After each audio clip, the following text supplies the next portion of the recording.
Life as a single mom is anything but easy, but I've managed. With 2 kids and a modest home, I've worked hard to create a stable, loving environment for us. Money's always tight, but I've learned how to stretch every dollar. Things weren't perfect, but we were okay. Then, everything changed when my sister, Jessica, showed up at my door.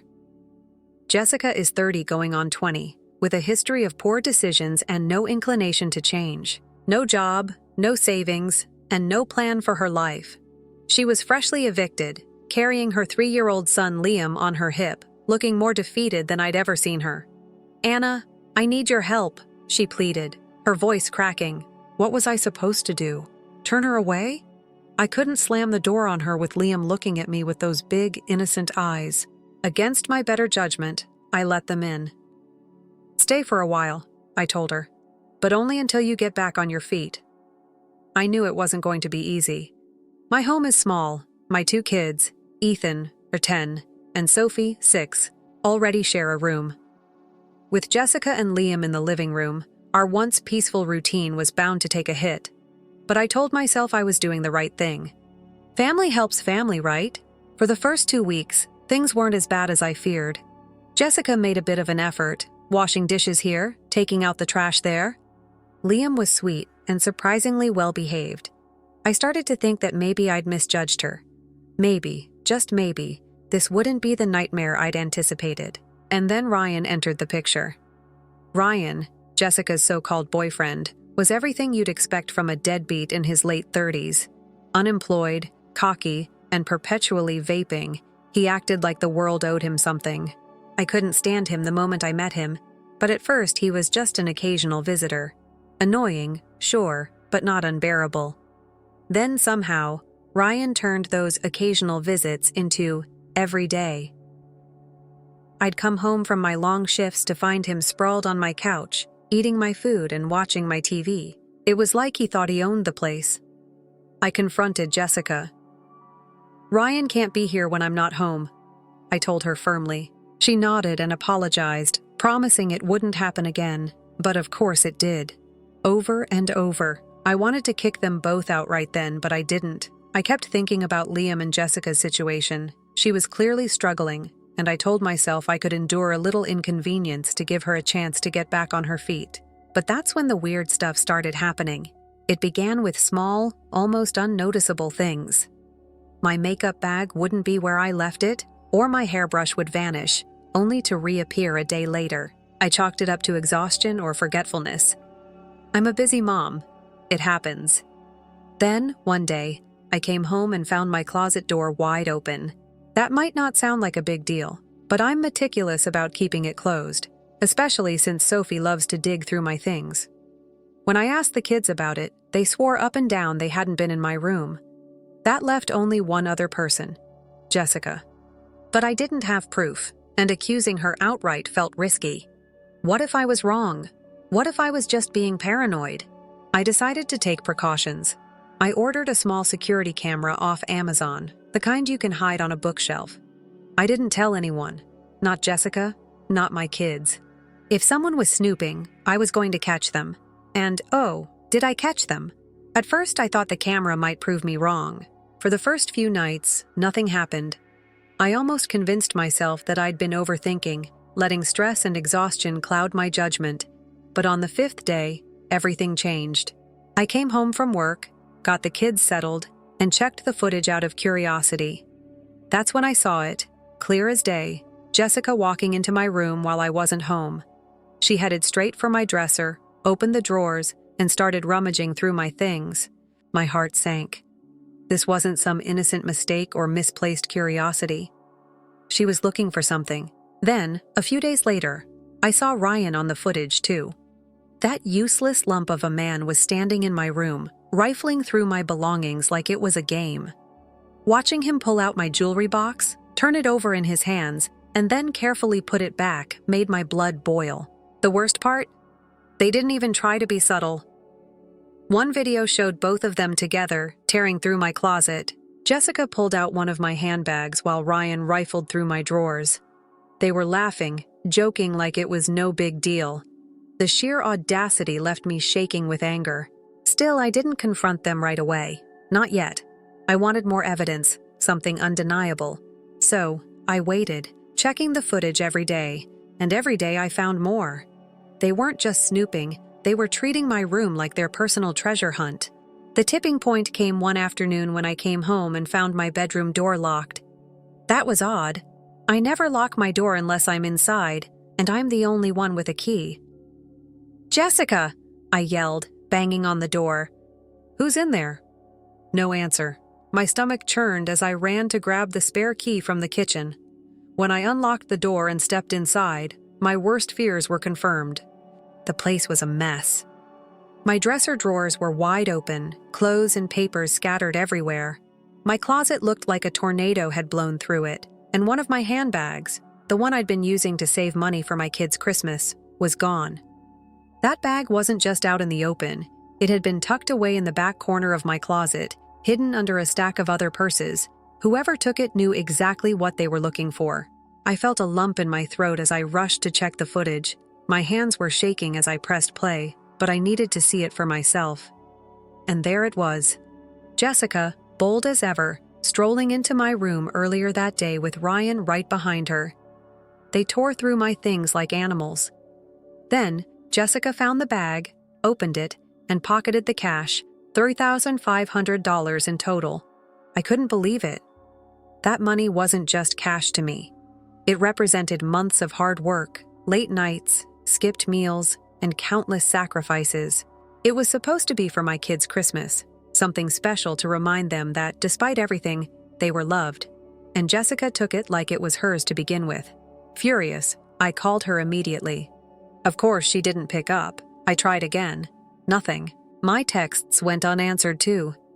The audacity of her to steal from me and then go radio silent was too much. Hours later, she and Ryan strolled back into the house like nothing had happened. They were laughing, carrying fast food bags, completely unaware of the storm waiting for them. "Jessica," I said, my voice deadly calm, "where's my money?" She froze. "What money?" she asked, her eyes darting to Ryan for support. "Don't play dumb," I snapped. "The $3,500 you stole from my bag."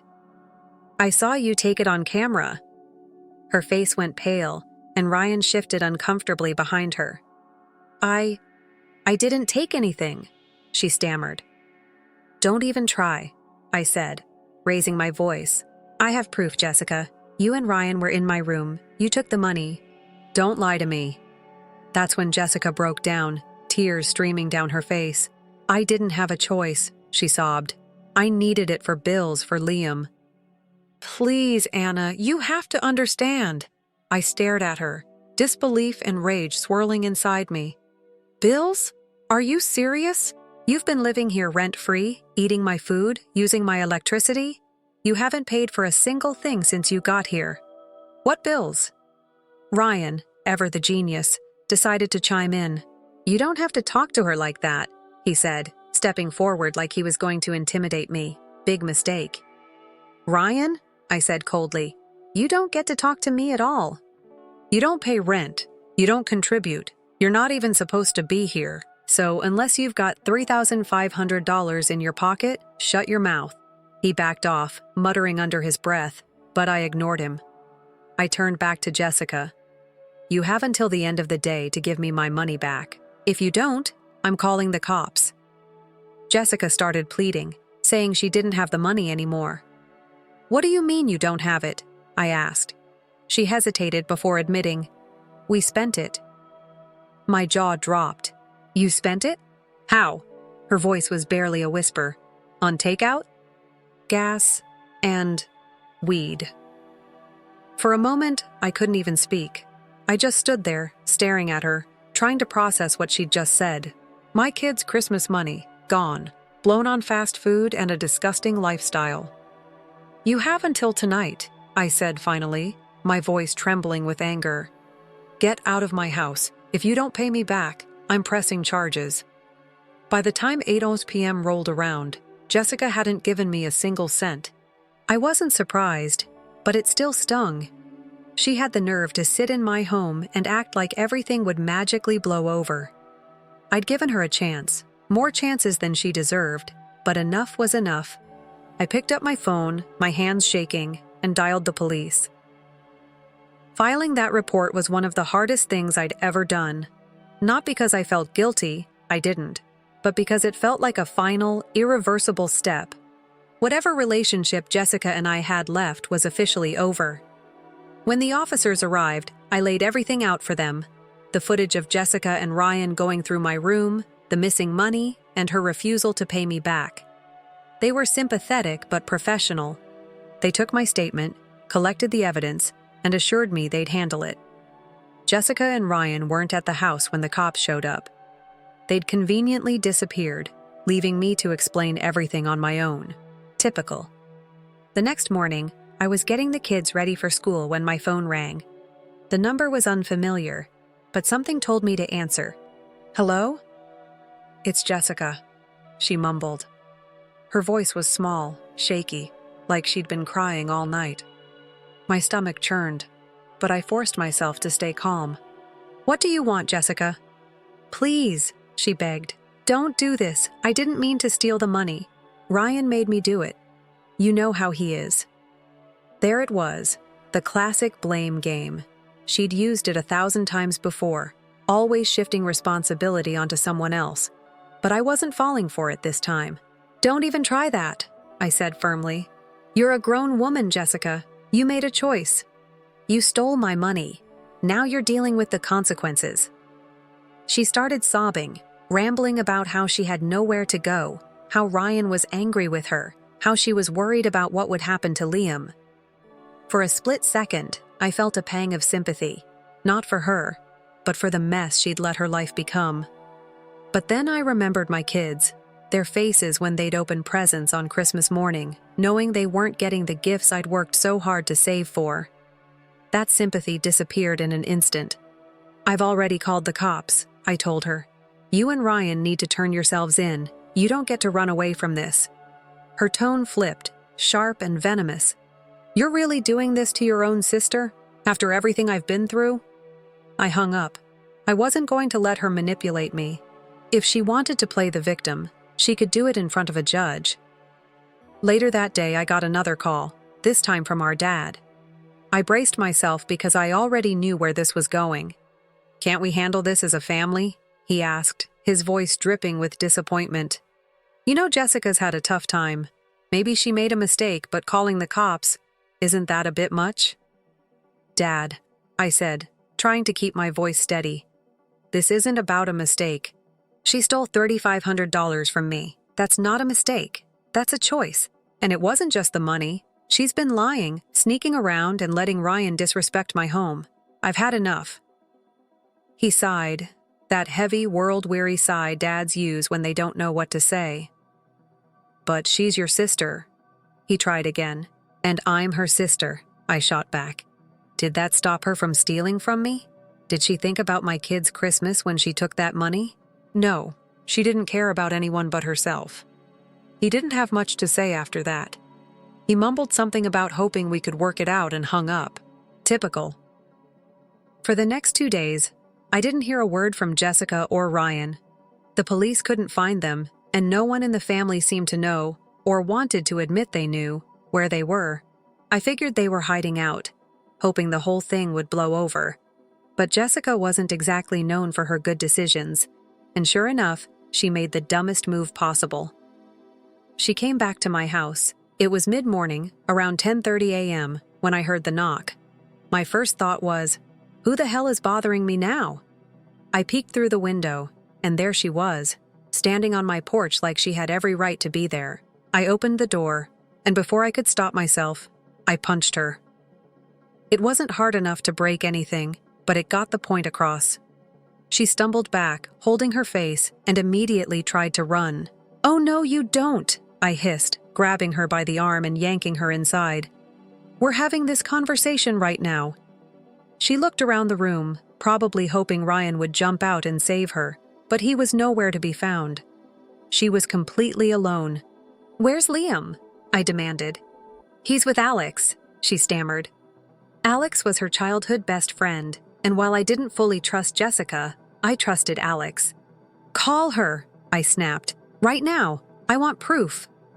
Jessica hesitated, but she must have realized I wasn't playing around because she pulled out her phone and called Alex. When the video connected, I saw Liam sitting on Alex's couch, munching on snacks, safe and sound. "Thank God for Alex," I muttered. Once I knew Liam was okay, I turned my full attention back to Jessica. "Where's my money?" I asked, my voice low and steady. She flinched. "It's gone," she whispered. "I know it's gone," I snapped. "What I want to know is where it went." That's when she gave me the dumbest, most infuriating answer of my life. "DoorDash," she mumbled. "And weed." I stood there staring at her, completely dumbfounded. DoorDash? Weed? She spent $3,500 of my kids' Christmas money on DoorDash and weed. For a long moment, I couldn't even speak. Jessica must have sensed she'd hit a nerve because every time I moved, she flinched like she thought I might hit her again, but I didn't.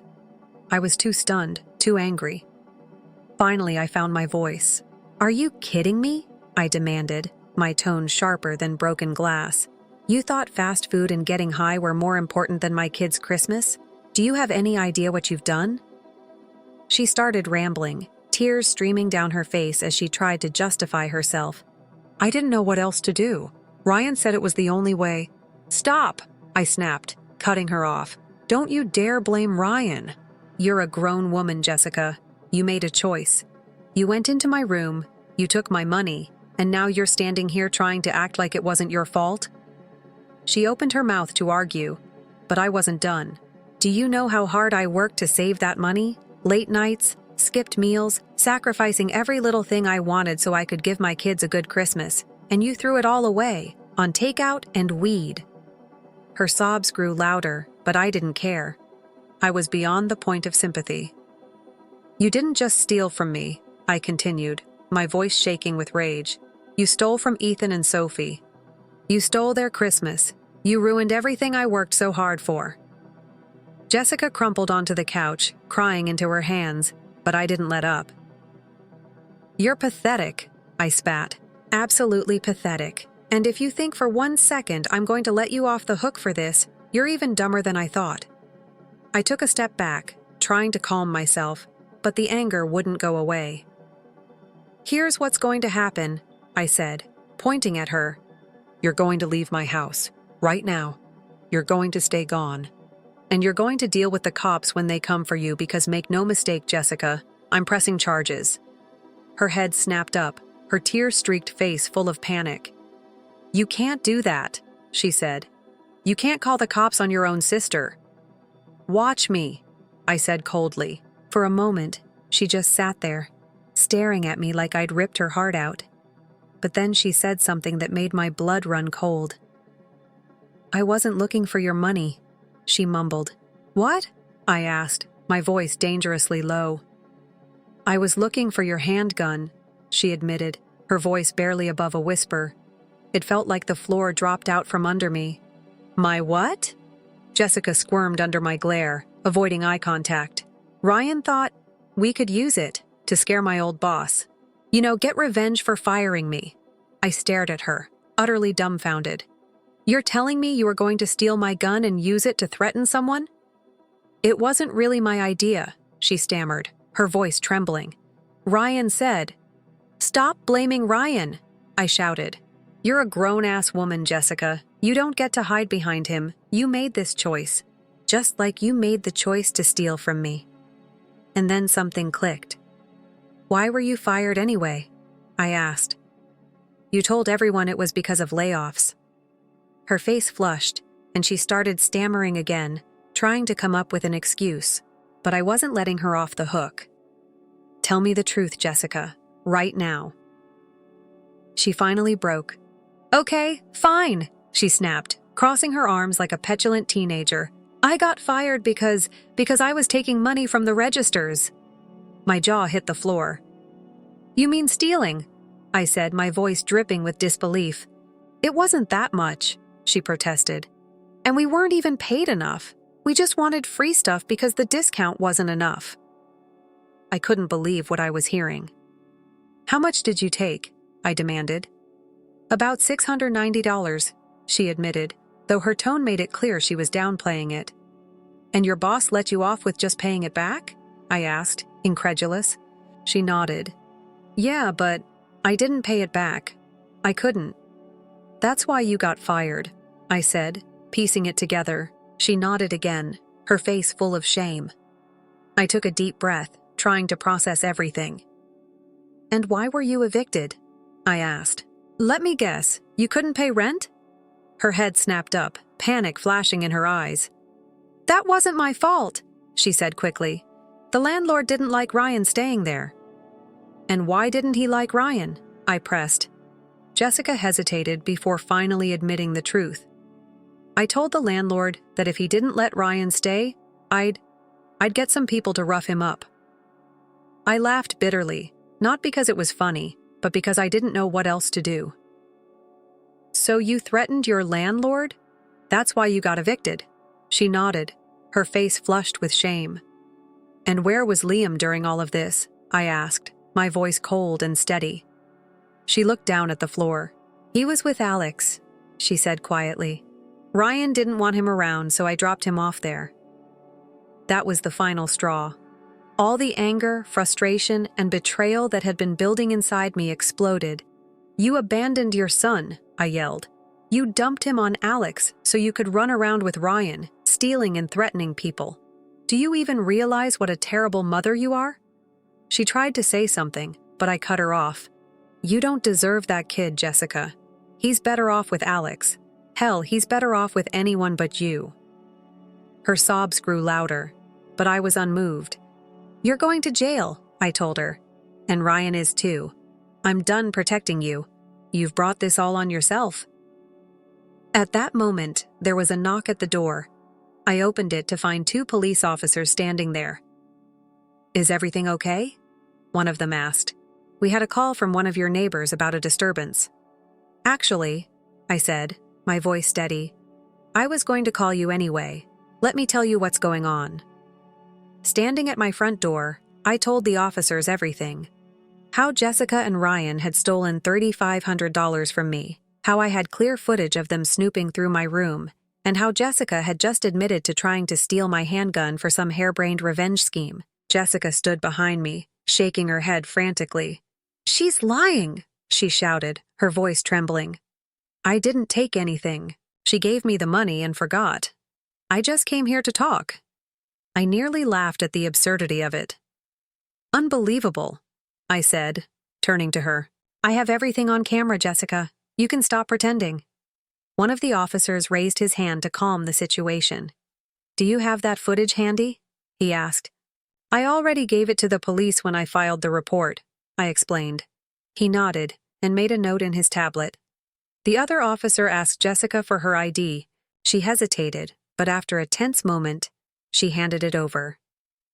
He stepped outside to run her name, leaving me alone with the first officer and Jessica. The silence was thick and uncomfortable. Jessica was pacing, her face pale as she mumbled excuses under her breath. I didn't bother responding. There was nothing left to say. When the second officer returned, his expression was grim. Ma'am, he said to Jessica, you've got a warrant out for your arrest. Her face went white. A warrant? For what? Failure to pay back stolen money to your former employer, he replied. We're going to need you to stand up. Jessica started sobbing as the officers cuffed her hands behind her back. Watching her get arrested in my living room should have been satisfying, but all I felt was a deep, bone-weary exhaustion.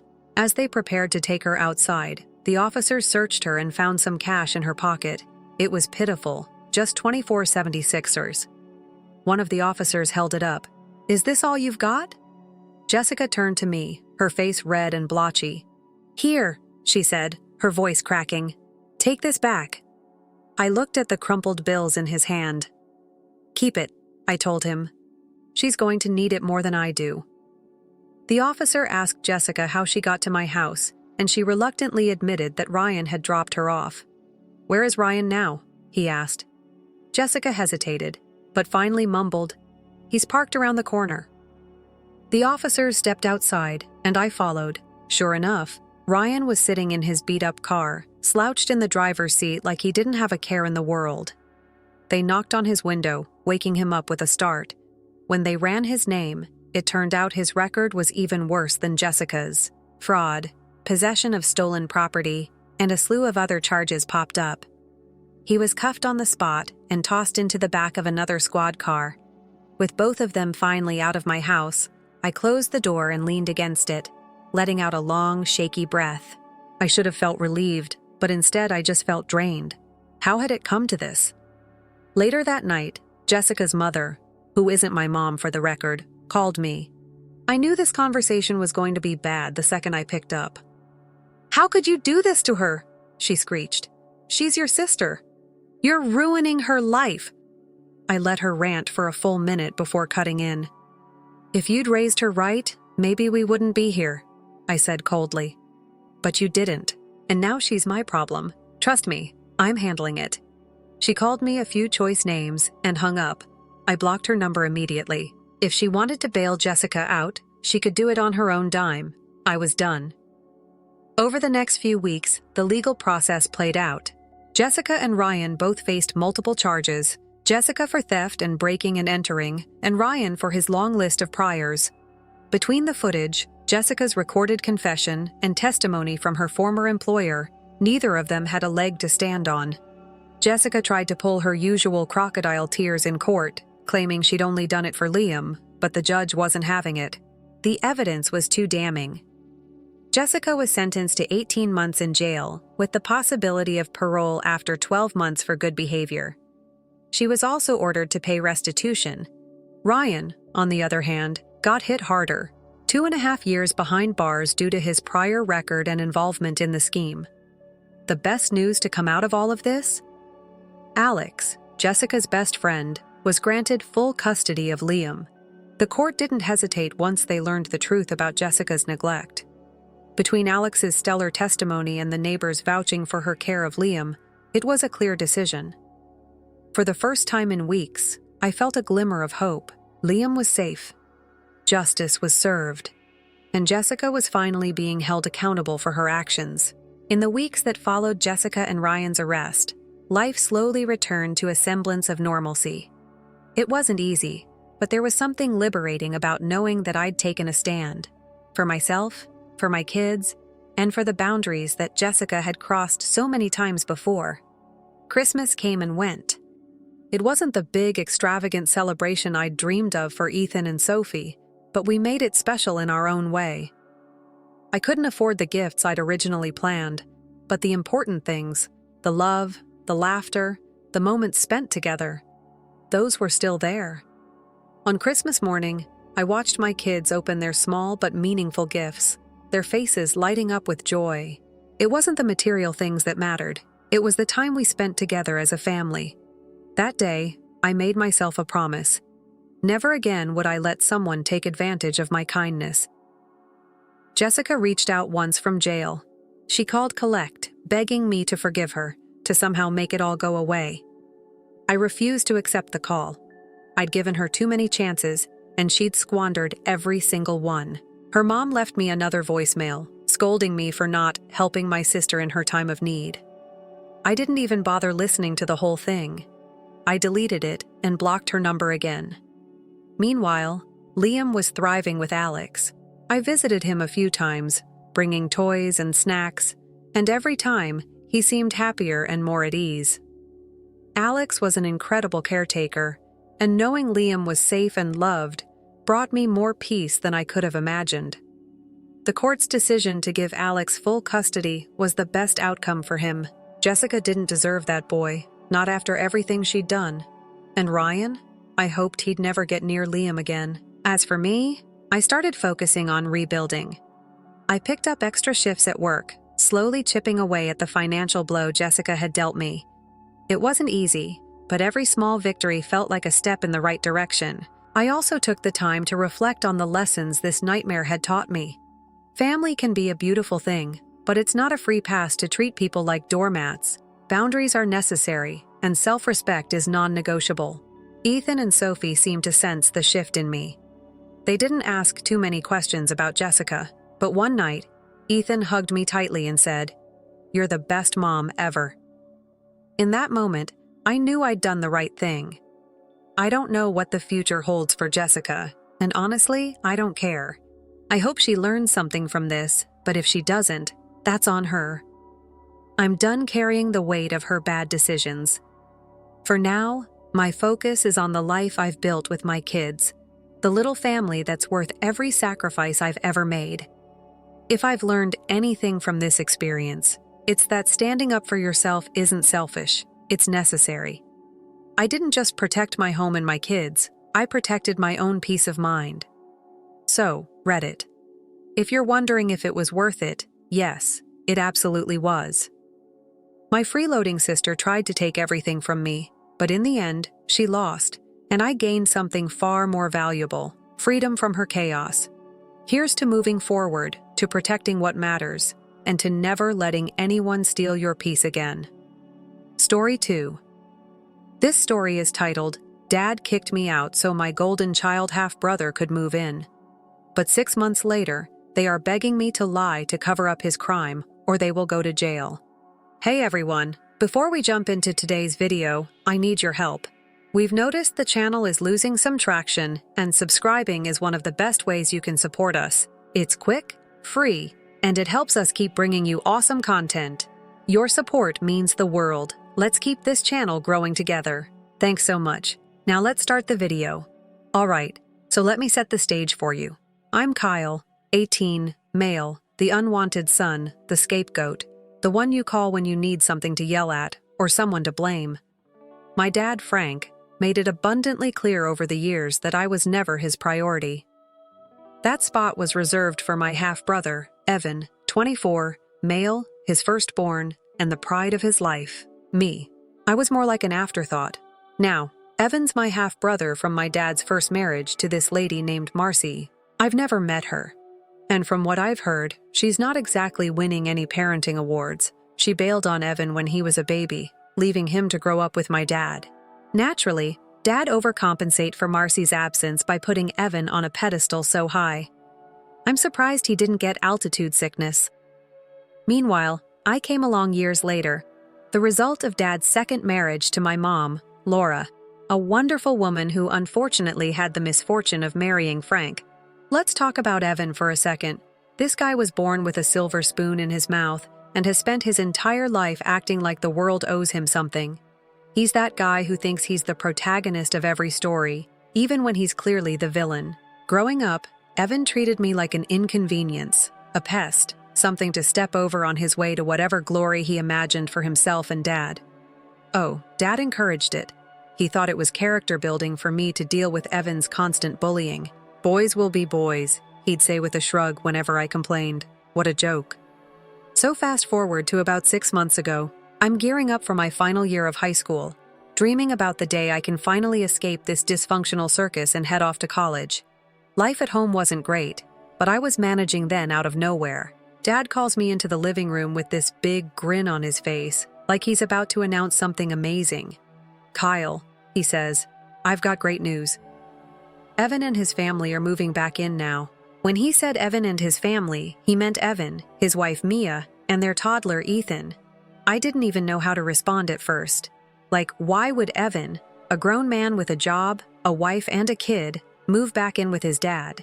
Turns out Evan had fallen on hard times. Translation, he got fired because he couldn't show up to work on time, and Mia didn't want to get a job because she's a stay-at-home mom. So instead of being adults and figuring out their own living situation, they decided to mooch off Dad. And of course, Dad was thrilled to oblige. Evan. Moving back in wasn't just a minor inconvenience for me. No, it meant I had to leave. That's right. Frank wanted me to pack up and get out of the house to make room for Evan's little family. According to Dad, Ethan needed a nursery, and Mia needed the guest room. "You're 18 now." He said like that somehow made it okay to throw me out on the street. I tried to reason with him. "Why can't they just take the guest room and leave my room alone?" I asked. It was a fair question, but Dad wasn't having it. "They need more space." He said, "You're practically an adult. It's time for you to stand on your own 2 feet." Stand on my own 2 feet. Are you kidding me? I was still in high school. I wasn't exactly in a position to start renting my own place, but Frank didn't care. He gave me 2 weeks to figure it out. And if I didn't leave by then, he said he'd call the cops on me. I'm not even exaggerating. He literally threatened to call the police on his own son. So there I was, scrambling to find a place to live. I didn't have many options. Most of my friends' parents weren't about to take in an extra teenager, and I didn't have enough money saved up to rent a place on my own.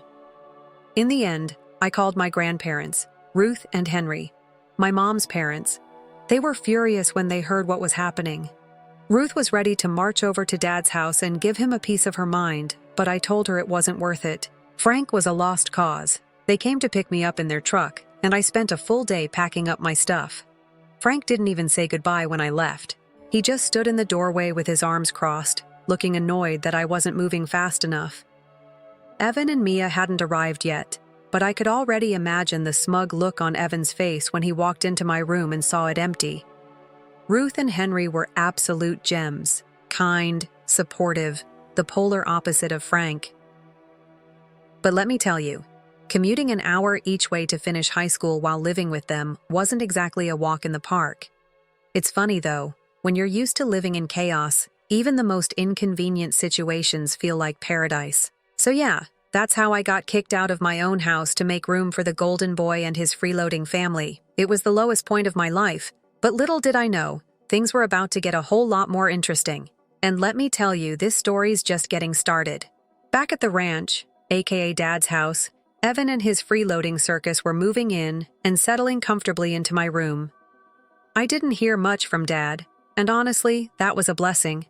But every once in a while I'd get an update through the family grapevine, usually from my Aunt Janet, who lives nearby. Janet has no filter, and she delights in gossip, so she was more than happy to spill the tea. According to her, Evan wasted no time making himself at home. My room was turned into a nursery for Ethan, because apparently toddlers need the biggest room in the house, and the guest room became Evan and Mia's private sanctuary. Dad, of course, was bending over backwards to make everything perfect for his golden boy. He even bought a new crib, a bunch of toys, and some fancy baby monitor system.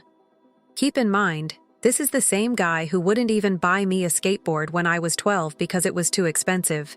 But the best part?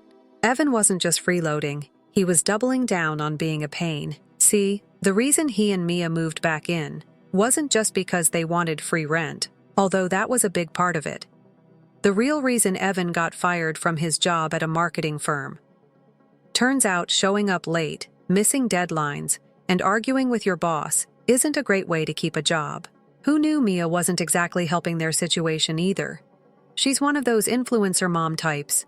You know, the kind who posts curated Instagram photos of her perfect life while the real world around her is falling apart. She refused to get a job, claiming that being a stay-at-home mom was a full-time gig. I'm not saying parenting isn't hard, but come on, when you're living in someone else's house because you can't pay your bills, maybe consider contributing. Just a thought. Of course, Dad didn't see it that way. In his eyes, Evan and Mia could do no wrong. If anything, he was thrilled to have them back under his roof. According to Aunt Janet, Dad was constantly bragging about how he was helping his family in their time of need. Like he was some kind of saint. Meanwhile, I was the ungrateful son who abandoned him. Yeah, because getting kicked out is totally the same as abandoning someone. So life with Ruth and Henry was pretty peaceful. At least until Evan's freeloading started to ripple out into the rest of the family. It began with little things like Aunt Janet mentioning that Dad was asking her for money. Apparently, supporting Evan and his family was a bit more expensive than he anticipated. Shocker. Then one day, Ruth got a call from Dad himself. I wasn't home at the time, but when I got back, Ruth looked furious. "Your father called asking for money," she said, shaking her head. "Can you believe that? After what he did to you?" I honestly wasn't surprised. "What did you say?" I asked. "I told him no, of course," Ruth replied. "And I told him he should be ashamed of himself for throwing you out while bending over backward for Evan." I couldn't help but laugh. Ruth might be sweet, but when she's mad, she doesn't hold back. Apparently, Dad didn't take it well and accused her of turning me against him. The man has a gift for missing the point entirely. Meanwhile, Evan's entitlement was reaching new heights.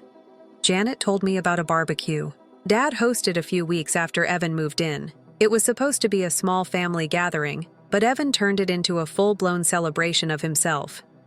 He spent the entire evening talking about how hard it was to find work in this economy, how Mia was such a great mom, and how they were lucky to have Dad's support. He didn't mention me once, not even to explain why I wasn't there. Janet, being Janet, decided to stir the pot a little. "It's a shame Kyle isn't here," she said, loud enough for everyone to hear. "I bet he'd love to see how you've taken over his room." Evan's response? "Well, Kyle's an adult now. He should be out on his own anyway. I don't know why, but that hit me harder than it should have. It wasn't just the words. It was the sheer audacity of Evan acting like he was somehow above me, like I was the problem and not him. It was infuriating.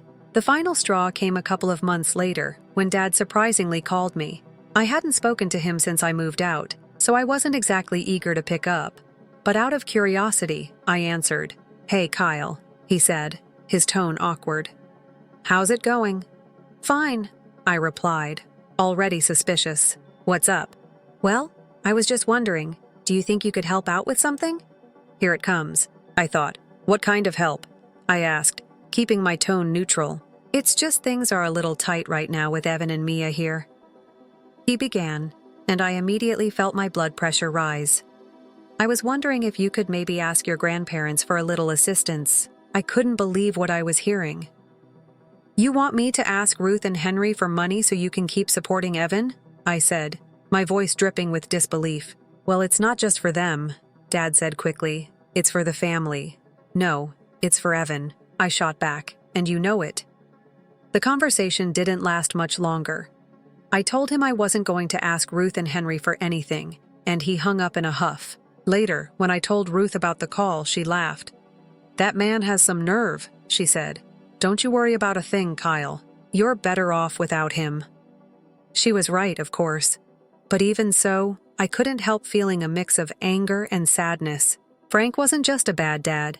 He was a bad person, and the worst part, he didn't even realize it. Life went on, and I did my best to focus on school and my future. I thought I'd adjusted to my new normal. It wasn't ideal. Commuting to school was a hassle, and I had to juggle part-time work to save up for college. But it was peaceful. Ruth and Henry were amazing. They didn't just provide a roof over my head. They made me feel like I belonged. But here's the thing. The chaos from my dad's house had a way of creeping back into my life, no matter how far away I was. This time, though, it wasn't about Evan's freeloading or Frank's audacity. It was about Marcus. Now, let me tell you about Marcus. He's the CEO of a mid-sized tech company, a friend of my late mom, and honestly, more of a dad to me than Frank ever was. After my mom, Laura, passed away, Marcus stayed in touch with me. At first, I thought it was just out of respect for her. But over time, I realized Marcus genuinely cared. He'd check in with me regularly, asking about school, my plans for the future, and if I needed anything. The guy's a class act. When my mom got sick, Marcus was one of the few people who actually showed up to help. He was there for her treatments, helped with the bills, and even arranged a few things at his company so Frank could work more flexible hours. Frank, of course, used that flexibility to watch football and take naps instead of being there for my mom. Classic Frank. One of the things I appreciated most about Marcus was that he never made me feel like a burden. He didn't smother me or act like he was trying to replace my dad. He just stepped up where Frank failed. After my mom passed, Marcus told me, "If you ever need anything, Kyle, my door's always open." And he meant it. Over the years, Marcus became the person I turned to when I needed advice or just someone to talk to. When I was applying for colleges, he helped me navigate the process. When I got my part-time job, he taught me how to budget. And when Frank kicked me out, Marcus was one of the first people I told. "I'm not surprised," Marcus said at the time. "Your dad's always been short-sighted. But don't let his choices hold you back, Kyle. You're better than that." His support meant the world to me, especially because I didn't have much of it from anyone else in my immediate family. Sure, Ruth and Henry were great, but Marcus understood what it was like to deal with Frank on a deeper level. After all, he was technically Frank's boss. That's right, Frank worked for Marcus. Or at least he did until recently. Now, let's fast forward to the day everything started unraveling. I was at school, going through the motions of another exhausting day when my phone buzzed. It was a text from Marcus. "Hey Kyle, can we talk later? Something's come up, and I think you should know about it." I didn't think much of it at first. Marcus was the type to keep me in the loop about things, so I figured it was just a casual check-in. But when we finally talked, I realized it was anything but casual. "Kyle," he said, his tone serious. "There's been an incident involving your dad and Evan. Great, just what I needed. More drama from those two." "What happened?" I asked, bracing myself. Marcus sighed. "Evan's been stealing from the company." "Wait, what?"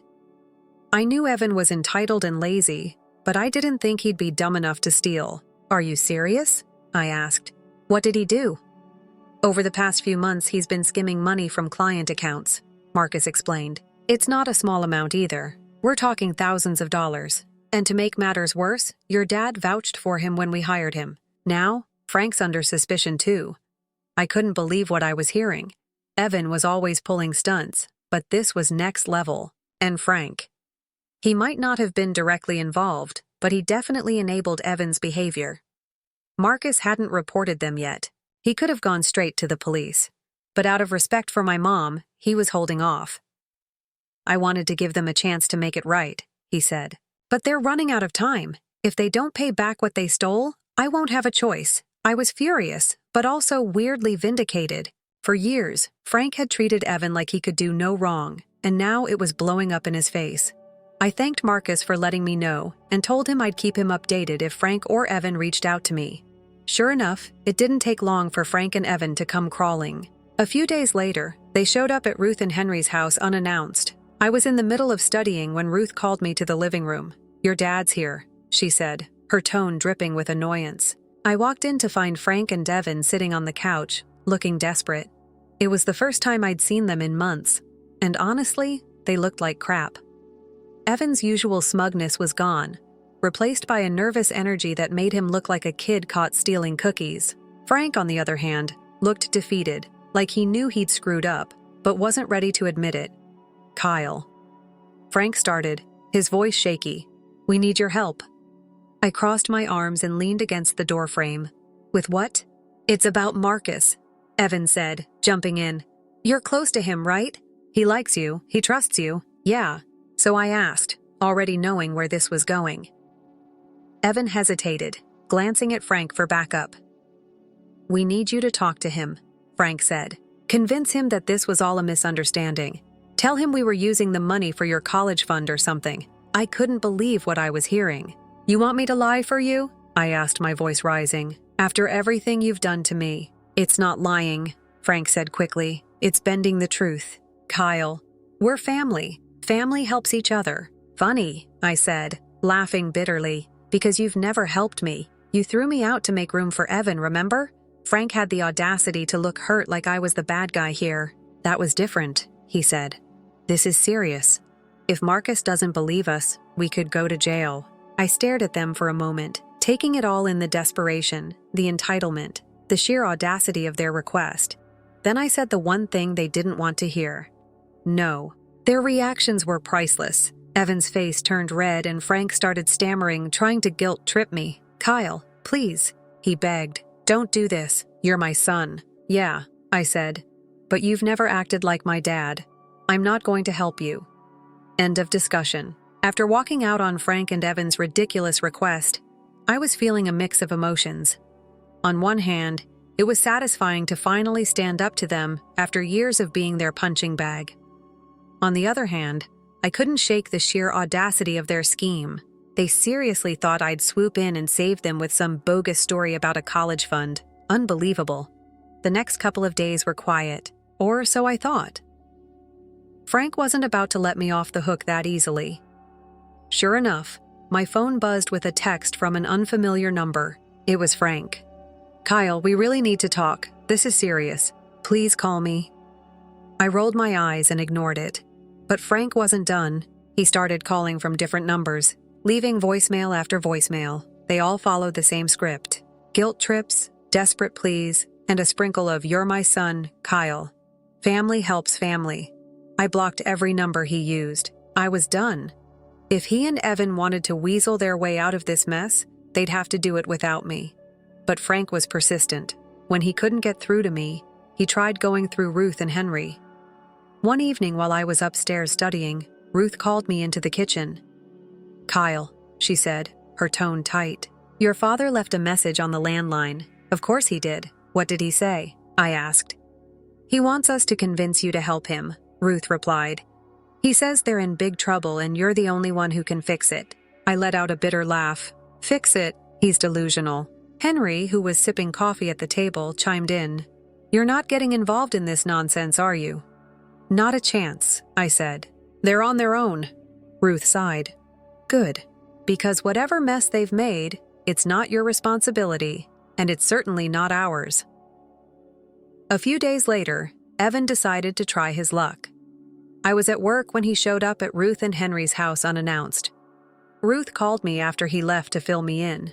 "That boy has no shame," she said. "He came here all smug, thinking he could charm us into convincing you." I could practically hear the disdain in her voice. "What did he say?" I asked. "He claimed it was all a misunderstanding," Ruth explained. "Said Marcus was overreacting and that you could clear things up if you just talked to him." "And what did you say?" "I told him to leave before I called the police," Ruth said with a huff. "I'm too old to deal with this kind of nonsense." Bless Ruth. She wasn't about to let anyone drag me into Frank and Evan's mess. Still, their persistence was starting to get under my skin. It wasn't just annoying, it was insulting. Did they really think they could guilt me into risking my own future for their crimes? Meanwhile, Marcus and I stayed in touch. He'd call every so often to update me on the situation. According to him, Frank and Evan were scrambling. They'd promised to pay back the stolen money, but hadn't delivered a single cent. Time was running out, and Marcus was losing patience. "I've given them every opportunity to fix this," Marcus said during one of our calls. "But they're not taking it seriously. If they don't come up with the money soon, I'll have no choice but to involve the authorities. Do what you have to do," I told him. They made their bed. Marcus sighed. "I know, Kyle, but it's frustrating. Your mom always tried to see the best in people, and I guess I'm trying to honor that. But there's only so much I can do." Hearing Marcus talk about my mom hit me harder than I expected. She was the glue that held our family together, the one who always believed people could change. But Frank and Evan had taken her kindness for granted. They didn't deserve Marcus's patience, and they certainly didn't deserve mine. The breaking point came when Frank showed up at Ruth and Henry's house himself. I was out with friends when it happened, so I only heard about it after the fact. Ruth was furious. "Your father has some nerve," she said when I got home. "He barged in here uninvited, demanding to speak with you." "What did you do?" I asked, half expecting to hear that she'd thrown a rolling pin at him. "I told him to leave," Ruth replied. "He refused, so I called Marcus." "Wait, what? You called Marcus?" "Yes," Ruth said. "I told him what your father was doing and asked if he could step in. Marcus said he'd handle it." I didn't know whether to laugh or be impressed. Ruth wasn't playing around, and Marcus? He wasn't either. A few days later, Marcus called me with an update. "Kyle, I've spoken to your father," he said. "I made it clear that his behavior is unacceptable. If he contacts you or your grandparents again, he'll face legal consequences." I felt a surge of relief. Finally, someone was holding Frank accountable. "Thanks, Marcus," I said. "I appreciate it." "Don't thank me yet," Marcus replied. "Your father's not out of the woods. If they don't pay back the money, I'll have no choice but to file charges. That wasn't my problem, though." So after Marcus put the hammer down on Frank and Evan, you'd think they'd get the message and start cleaning up their mess. Well, they didn't. Instead, they doubled down on their stupidity, trying to scheme their way out of the hole they dug. But here's the thing. When you spend your whole life stepping on people, karma eventually comes around, and I was more than happy to give it a little nudge. At this point, I'd already decided I was done with them. I'd blocked Frank and Evan on every platform, warned Ruth and Henry to stay vigilant and focused on moving forward. But even when you try to distance yourself from drama, drama has a way of finding you. Especially when you've got people like Frank and Evan in your orbit. One day, Marcus called me with some news that made my jaw drop. "Kyle," he said, "I've discovered something new about your brother. Do I even want to know? I asked, already bracing for the worst. Marcus chuckled dryly. Probably not. But here it is anyway. Evan wasn't just skimming money from the company. He was also using a company credit card for personal expenses. Oh, for the love of... What was he buying? I asked, half laughing at the absurdity. Luxury items, Marcus replied. Watches, designer clothes, even a set of golf clubs. The man's been living like he's still making six figures. I couldn't help but laugh. Evan's entitlement knew no bounds. Not only had he been stealing, but he'd been flaunting it like he was the star of a reality show. And now the receipts were piling up. Literally. Marcus was done playing nice. I've given them every chance to make this right, he said, but they've ignored every warning. It's time to take this to the next level. I didn't have to ask what that meant. Marcus was gearing up to file charges, and honestly, I couldn't blame him. Frank and Evan had treated his generosity like a blank check, and now they were about to face the consequences. Still, a part of me couldn't shake the feeling that this wasn't enough. They'd spent years making my life hell. It was time for them to understand what it felt like to be on the receiving end.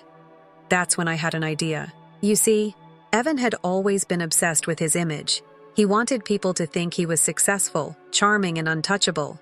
The truth, of course, was the opposite, so I decided to hit him where it hurt the most: his reputation. Step 1 was gathering evidence. Marcus had already shared some of the details with me, but I knew there was more out there. With his blessing, I started digging. I found old emails, expense reports, and even a few social media posts where Evan had bragged about his business success while posing with items he'd clearly bought with stolen money. The dude couldn't help himself. Step 2 was telling the story. I wasn't about to post a public takedown or anything, but I knew there were key people in Evan's life who needed to know the truth. First on the list, Mia. Now, Mia and I were never close, but I'd always felt bad for her. She married Evan, thinking she was getting Prince Charming, only to end up with a freeloading con artist. I figured she deserved to know the full extent of his lies, so I sent her a carefully worded email with all the receipts. It didn't take long for her to reply. "Thank you for telling me this," she wrote. I knew Evan was struggling, but I had no idea it was this bad. Ethan and I are staying with my parents now. I don't think we'll be coming back. Well, that was one bridge burned. Evan's family was officially out of the picture, but I wasn't done yet. Next on my list were some of Evan's old friends, the ones he used to hang out with back when he was still pretending to be a hotshot. These were people who'd always bought into his act, cheering him on like he was the second coming of Steve Jobs. I figured they'd be interested to know the truth, so I sent a few anonymous messages with links to the evidence. The fallout was swift and brutal. Within days, Evan was a pariah. His friends stopped returning his calls. His social media accounts went dark, and word started spreading through our extended family. Aunt Janet, of course, was the first to call me about it. "Kyle, have you heard about Evan?" she asked, her voice dripping with excitement. "Yeah, I've heard," I replied, trying to sound nonchalant. "Well, let me tell you, everyone's talking about it," Janet said. "He's ruined." Kyle absolutely ruined. I could hear the glee in her voice, and I couldn't help but smile. For once it felt like the universe was on my side. Meanwhile, Marcus officially filed charges against Frank and Evan. The legal process was slow, but the damage was already done. Frank lost his job, his reputation, and most of his friends. Evan, on the other hand, was scrambling to figure out how to pay back the stolen money. Probably won't and will end up in jail soon. While dealing with the fallout from his shattered social life, it was like watching a house of cards collapse in slow motion. Ruth and Henry, ever the voices of reason, reminded me not to dwell too much on their downfall. "Focus on your own success, Kyle," Ruth said one evening. "That's the best revenge you can have."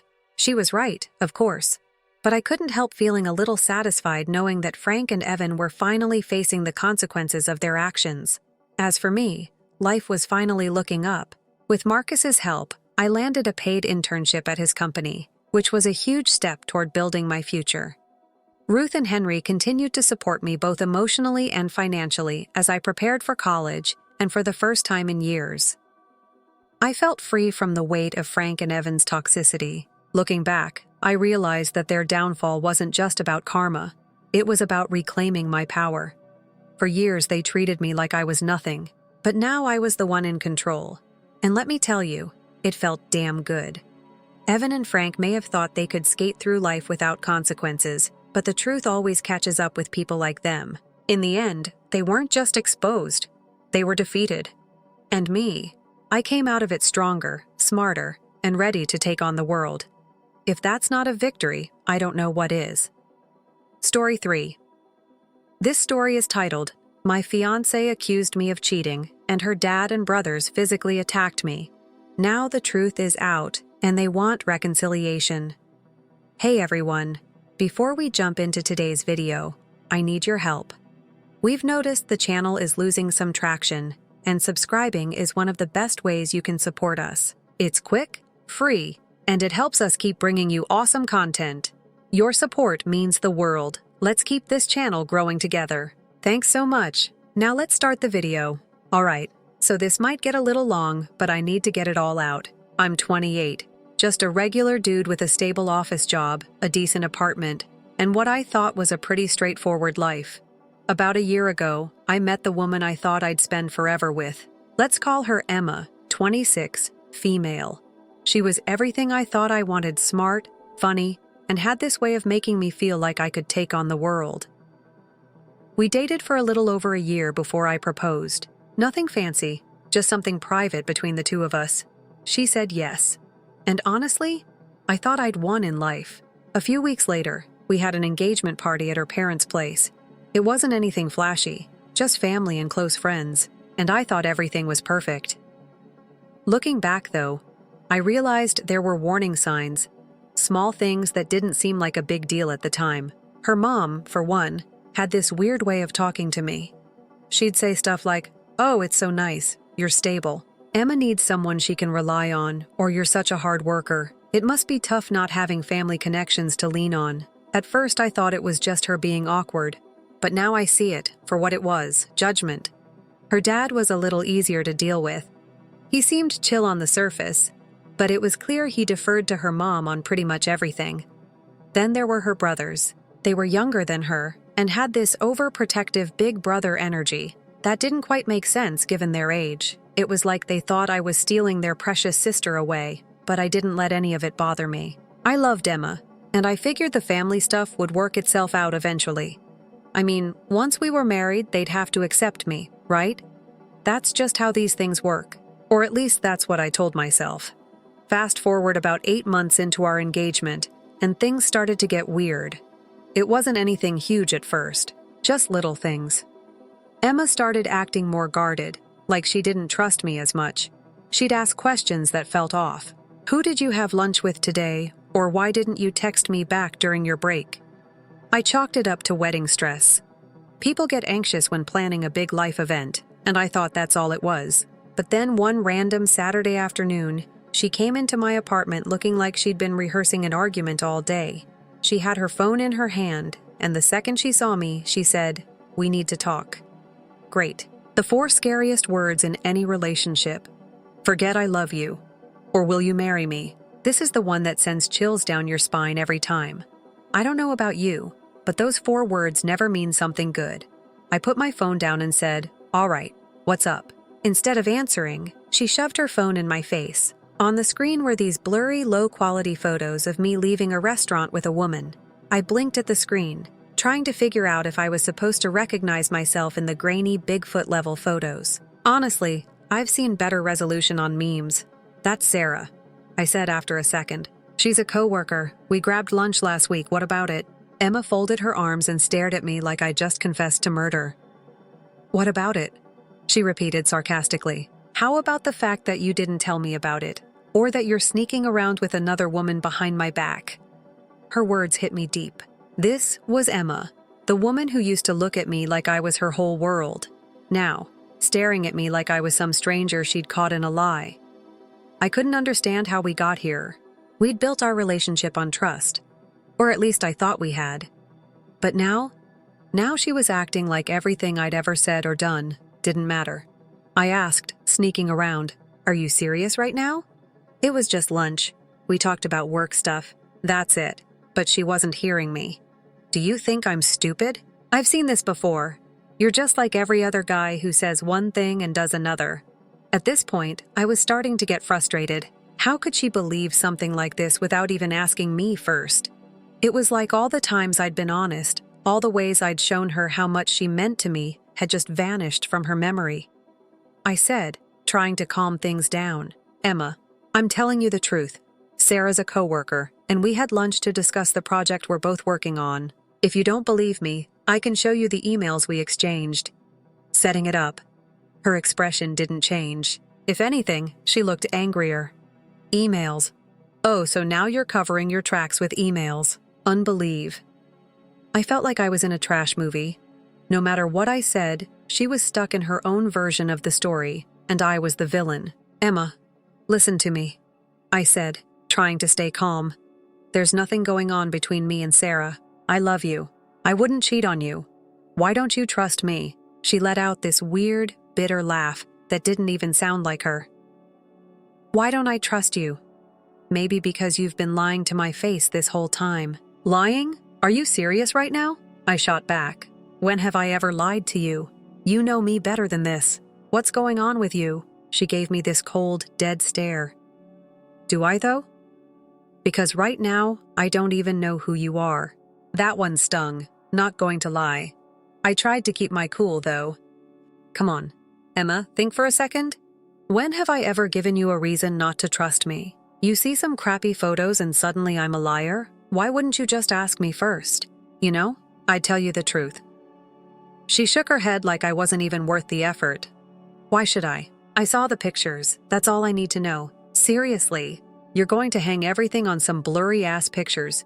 You didn't even stop to ask me what they were about. You're just jumping straight to the worst conclusion, like you've been waiting for an excuse."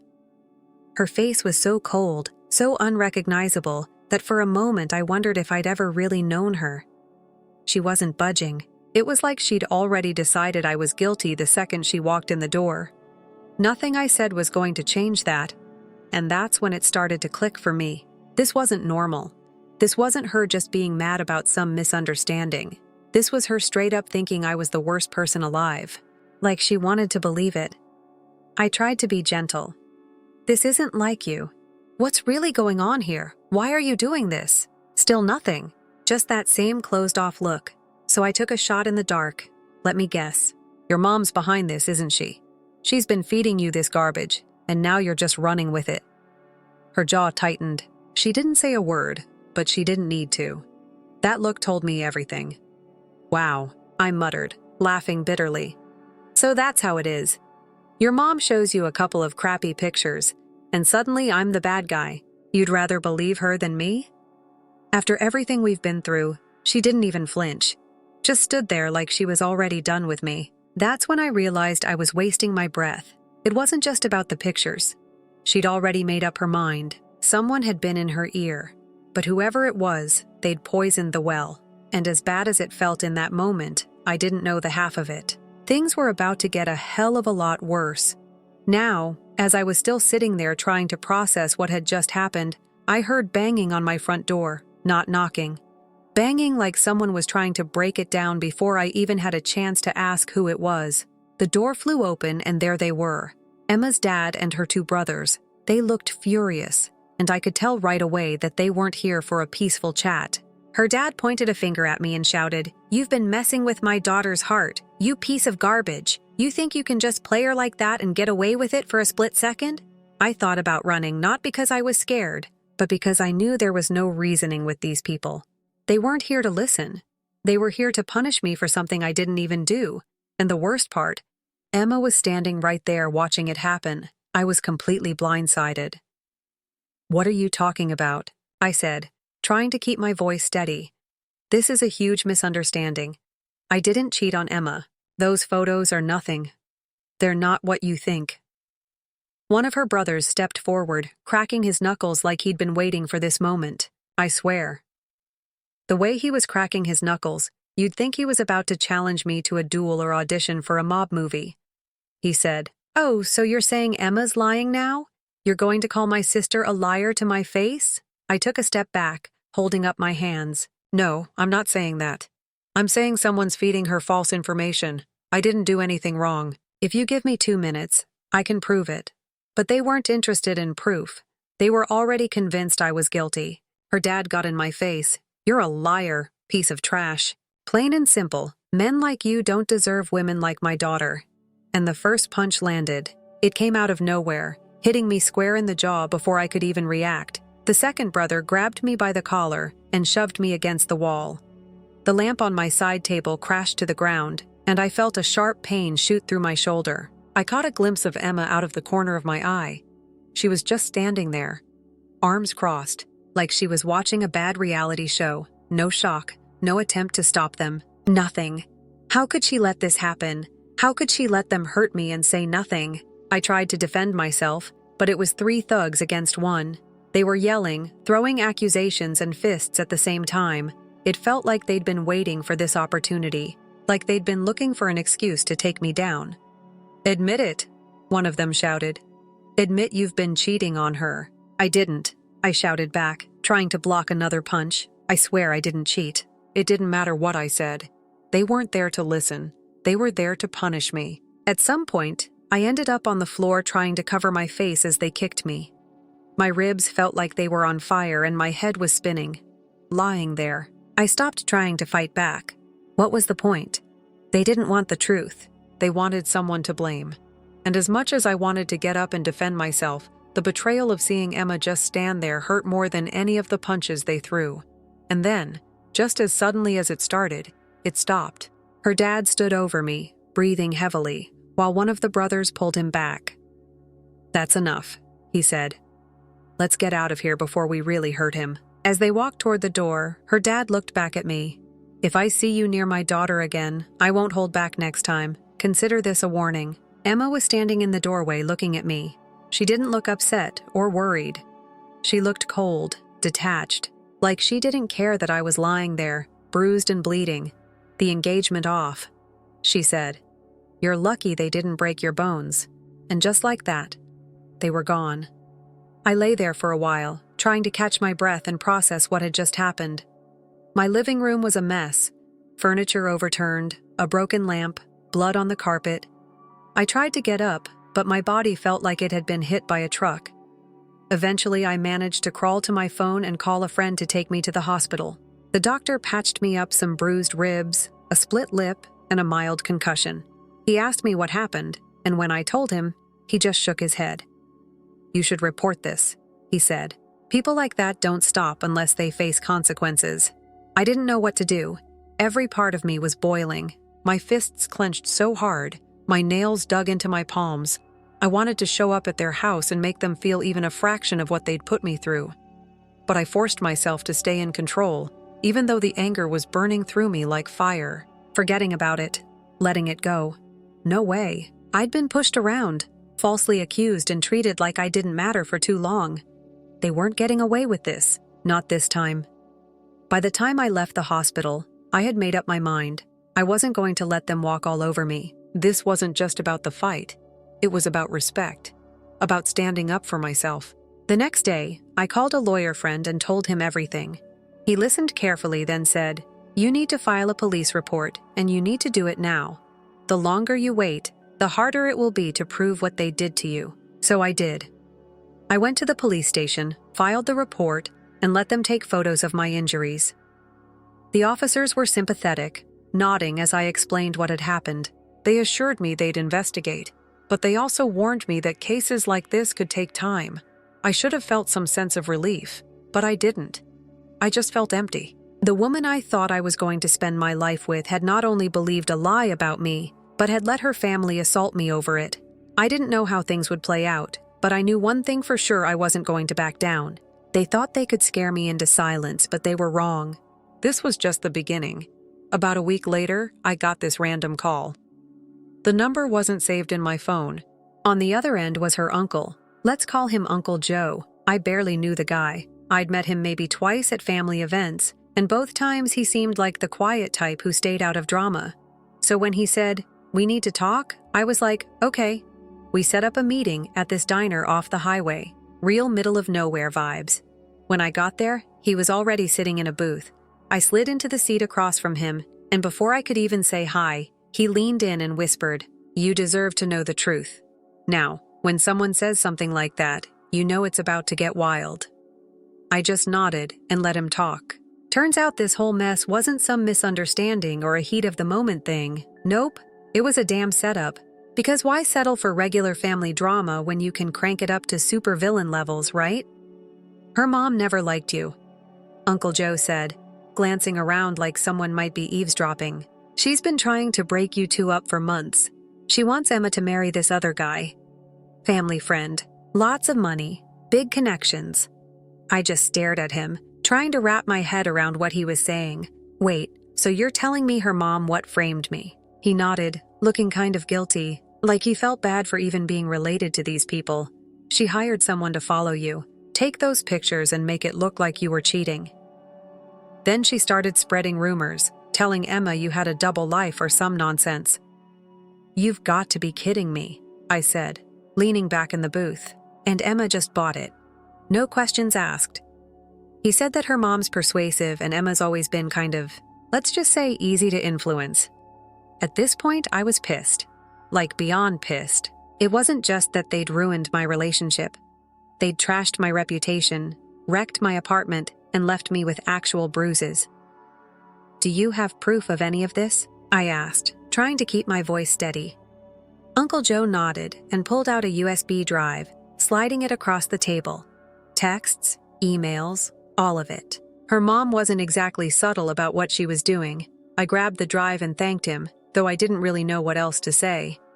My head was spinning as I drove home. I kept replaying everything in my mind. Her mom had planned this whole thing, like actually planned it, and Emma just went along with it.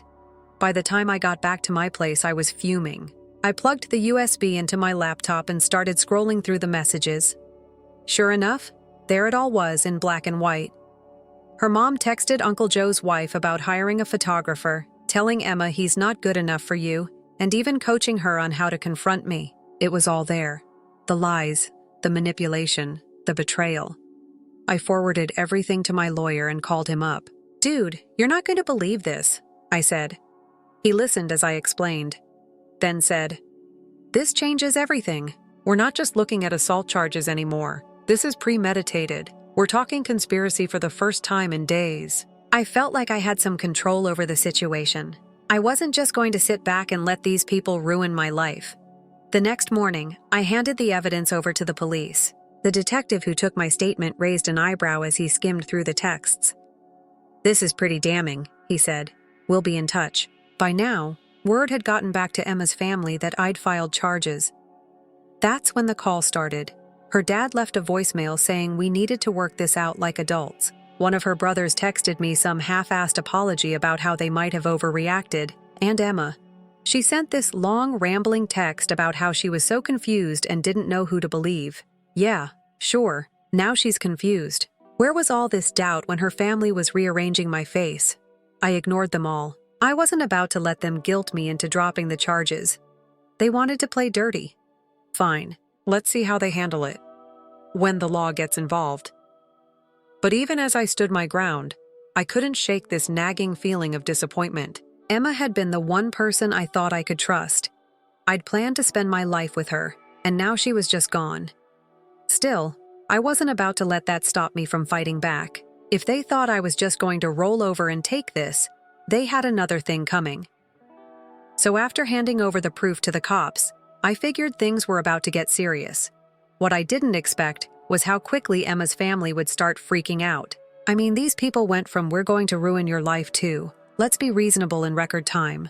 First, her dad called me. I didn't even recognize the number at first, but when I picked up there, he was sounding all nervous. "Hey, we might have overreacted," he said. His tone was softer than the last time we'd spoken. "Let's talk this through. No need to involve the police." I almost laughed. This was the same guy who was ready to knock my teeth out a week ago, and now he wanted to play nice. "Talk to my lawyer," I said, keeping it short and hanging up before he could say anything else. Next came her brother, one of the ones who'd thrown punches. He texted me this long message about how they were just protecting their sister and things got out of hand. He ended it with, "Let's settle this like men, right? Because real men ambush people in their own homes." I didn't even bother replying. And then there was Emma. She sent me a text from a different number, and honestly, just seeing her name pop up on my phone made me nauseous. Her message was all over the place. She said she was so sorry that she'd been manipulated and that her mom had convinced her I was cheating. "I didn't know what to think," she wrote. "Can we please talk? I miss you." Yeah, no, I wasn't falling for that. Where was this doubt when her family was trashing my place and leaving me with bruises? She had plenty of chances to talk to me, to ask for my side of the story. But she didn't. And now that the truth was out, she wanted to act like none of it happened. I left her unread. Meanwhile, my lawyer was loving the new evidence. "This isn't just a solid case," he said.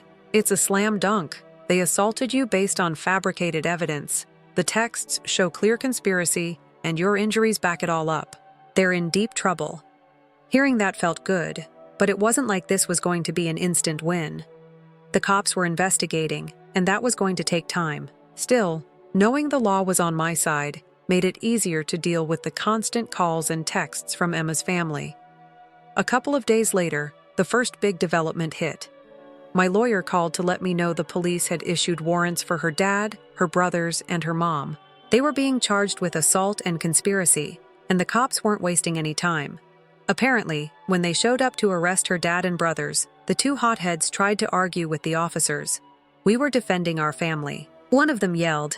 The cops weren't buying it. They'd seen the evidence and knew the difference between defending your family and premeditated assault. The best part? Her mom didn't see it coming. She'd been running around acting like she was untouchable. And then, bam! The police showed up at her door. From what I heard, she immediately tried to play the victim. I was protecting my daughter. I didn't mean for things to go this far. Yeah, sure. You just accidentally hired someone to frame me and accidentally got your family to assault me in my own home. Totally believable. It was around this time that Emma started getting more desperate. She left me a voicemail, her voice shaky like she'd been crying for hours. "I didn't know," she said. "I swear, I didn't know what they were planning. Please, let's talk. I need to explain." But the thing is, there was nothing left to explain. She might not have known her mom set this all up, but she still chose to believe those fake photos over me. She didn't even give me a chance to defend myself before letting her family wreck my life. The way I saw it, if she could turn on me that easily, there was no way I could ever trust her again. So I deleted the voicemail and blocked her number. By now, her family must have realized how bad things were looking for them because they tried a new angle. Bribery. One of her cousins, who I'd only met once at a Christmas party, showed up at my office parking lot. "Hey man, can we talk?" he said, walking up to me like we were old friends. I stopped and asked, "What do you want?" "They feel awful about what happened," he said, holding his hands up like he was trying to calm me down. "No one wants this to go to court. They're willing to cover your medical bills, maybe throw in a settlement if you'll drop the charges." I just stared at him. "So they think they can pay me off and make this go away?" "Look, I'm just the messenger," he said, shrugging. "No one's saying what they did was okay, but a trial is going to get messy for everyone." I shook my head. "Tell them I'm not interested. They can explain themselves in court." The cousin looked like he wanted to argue, but I was done. I got in my car and drove off, leaving him standing there. At this point, I wasn't just fighting for justice. I was fighting for myself. These people thought they could mess with my life, ruin my relationship, and get away with it. They were about to learn how wrong they were during the few days after they tried to bribe me. Emma kept blowing up my phone again through her friends' texts, emails, calls. I didn't listen to most of them, but one caught my eye. She said something about wanting to meet up and set the record straight. At this point, I was done with her, but my lawyer told me I could meet her as long as I wasn't alone, so I agreed not to listen to her, but to put an end to this. I brought a friend along to witness everything. We met at a cafe near the courthouse. When she walked in, she looked like a mess. Her eyes were red, and she had this look on her face like she'd just lost everything. Which, honestly, she kind of had. She sat down across from me and immediately started crying. "I'm so sorry," she said, her voice shaking. "I didn't know what they were planning. I thought you cheated. My mom convinced me you were lying to me." I just sat there letting her talk. She went on about how scared she was of her family, how she felt pressured to believe them, and how she regretted everything when she finally stopped. I leaned forward and said, "If you loved me, you would have asked for my side. You had a choice to trust me or to trust them, and you chose them. That's not love." Her tears started flowing harder. "I was confused," she sobbed. "I didn't know what to do." I shook my head. "Confused or not, you let them beat me up in my own home. You stood there enjoying watching it happen, and now you think an apology is enough to fix that." She reached for my hand, but I pulled away. "It's too late," I said. "They're facing the consequences for what they did, and so are you. This is over. Don't call me again." I stood up, left her sitting there crying, and walked out with my friend. That was the last time I saw her in person. The trial came not long after that. My lawyer prepared me for everything, and when the day arrived, I was ready. I testified about the assault, how they barged into my apartment, ignored my attempts to explain, and beat me until I was bleeding. The prosecutor presented the text messages, the photos of my injuries, and even the USB drive with all the proof of the conspiracy. The uncle came through too. He testified about everything. He told me how her mom had planned the whole thing, how she'd manipulated everyone into believing her lies. It was airtight. The defense tried their best, but their arguments were weak.